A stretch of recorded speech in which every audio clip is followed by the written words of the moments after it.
பெண்கள் அதிக வேலைக்கு செல்லும் மாநிலமாக, பெண்கள் அதிகமான சமூக பங்களிப்பு வழங்கக்கூடிய மாநிலமாக தமிழ்நாடு வளர்ந்து வருகிறது.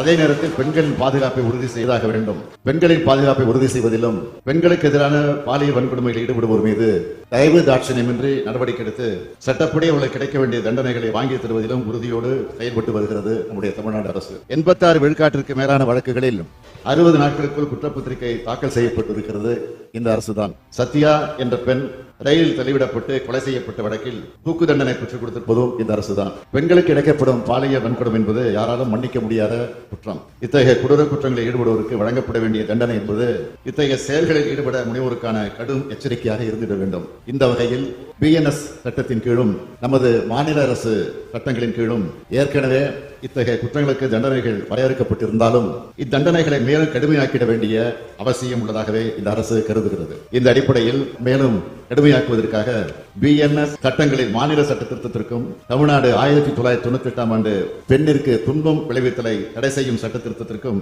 சட்ட முன்வடிவுகளை பேரவையின் ஒப்புதலுக்காக முன்வைக்கிறேன். அனைத்து உறுப்பினர்களும் இதற்கு ஒப்புதல் அளிக்க வேண்டும் என்று கேட்டு அமைகிறேன்.